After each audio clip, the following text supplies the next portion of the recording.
नमस्कार, मैं नम्रता पांडे आप लोगों के साथ अपने परिवार के साथ हुई एक धोखाधड़ी के बारे में आप सभी को अवगत कराना चाहती हूँ। इसी उद्देश्य से मैं ये वीडियो बना रही हूँ। मेरे फादर इन लॉ, मेरे ससुर की तबीयत अचानक खराब हो गई, तो 24 तारीख को हम मिलिट्री हॉस्पिटल में उन्हें लेकर के गए, जहाँ पर उन्हें लंग इन्फेक्शन डायग्नोस हुआ। मिलिट्री हॉस्पिटल इसलिए क्योंकि मेरे देवर आर्मी में हैं। और वहाँ पर लंग इन्फेक्शन डायग्नोस होने के बाद में हम उन्हें गेटवेल हॉस्पिटल उनको भेज दिया गया, क्योंकि वो कोरोना संदिग्ध थे। और गेटवेल हॉस्पिटल में सब सुविधाएं नहीं होने की वजह से उन्होंने हमें येलो जोन के हॉस्पिटल गोकुल दास हॉस्पिटल इंदौर वहाँ पर रेफर कर दिया गया। हम वहाँ पे 24 तारीख को शाम 5 बजे तक पापा को वहाँ पर हमने एडमिशन ले लिया पापा का, वहाँ पे एडमिट करा दिया उनको।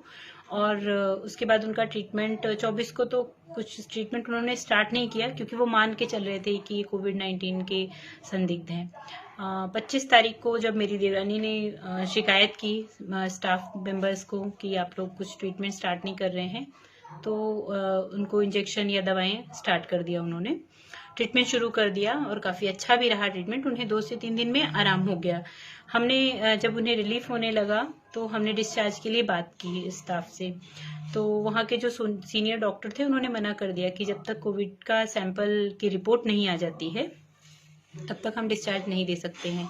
25 को कोविड का सैंपल लिया गया और उसके बाद उसकी रिपोर्ट जब भी हम डिस्चार्ज के लिए बात करने जाते हैं, हमसे ये कहा जाता था कि हम अभी डिस्चार्ज नहीं कर सकते, कोविड का अभी रिपोर्ट नहीं आई है। इस बीच हम इंतजार करते रहे और हॉस्पिटल का बिल लगातार बढ़ता गया। 28 तारीख तक भी उनके पास कोविड की रिपोर्ट नहीं आ पाई और हम उनसे रिपोर्ट के बारे में पूछते रहे।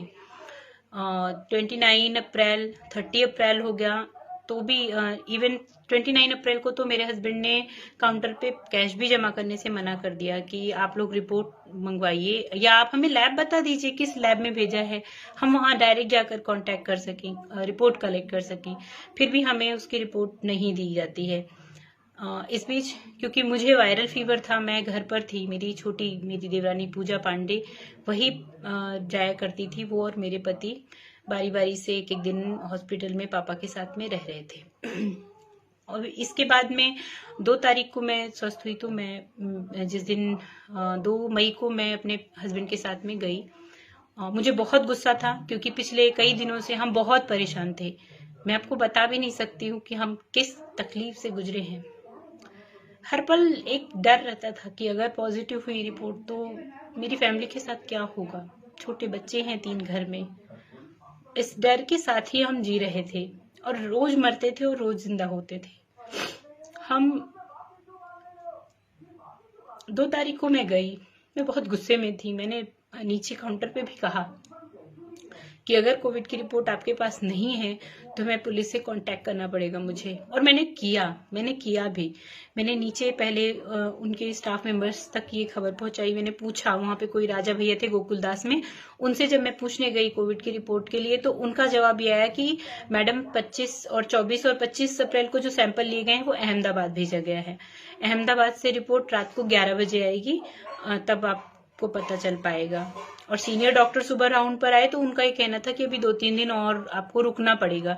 जब मैंने उनसे ये कहा कि 3 दिन से 3 दिन में तो हमारा जो हॉस्पिटल का बिल है वो तो बढ़ता जा रहा है, उनका जवाब इतना सरप्राइजिंग था। उन्होंने बड़े आराम से कहा कि बिल का क्या है मैडम, बाहर जाइए, पुलिस 2 डंडे मारती है, 50,000 यूं ही लोग दे के चले जाते हैं। इतना हास्यास्पद बयान उन्होंने दिया उस वक्त। मुझे के जवाब से बिल्कुल संतुष्ट नहीं थी मैं, और मुझे मालूम था कि अब अस्पताल कुछ छुपा रहा है।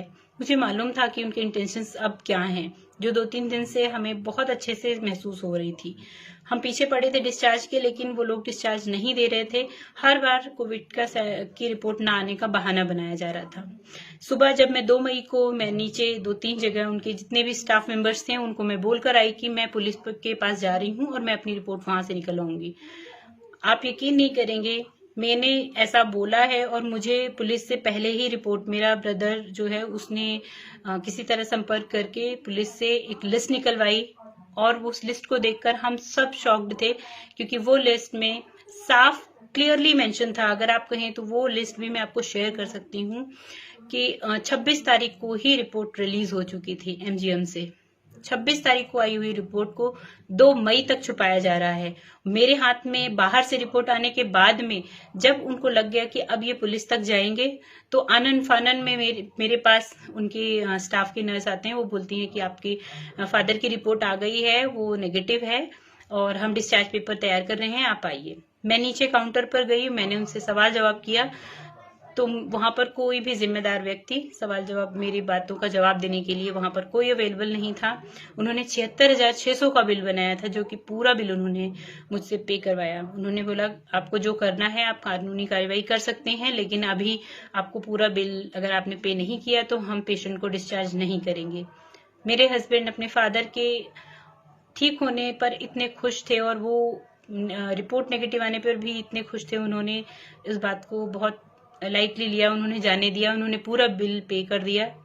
लेकिन मैं इस अन्याय को लेकर के बिल्कुल भी संतुष्ट नहीं हूँ। मेरे साथ, मेरे परिवार के साथ ये गलत हुआ है और मैं गोकुलदास हॉस्पिटल को बिल्कुल भी नहीं बख्शने वाली हूँ। मैं उनके खिलाफ जो भी एक्शंस लेना है मैं लेकर रहूंगी।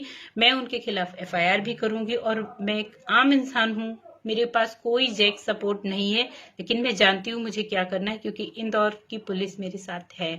उन्होंने मेरा बहुत साथ दिया। तहे दिल से मैं उन सबका धन्यवाद करती हूँ जिन्होंने मेरे फादर की रिपोर्ट निकाल करके दी। इन्हीं शब्दों के साथ थैंक यू सो मच।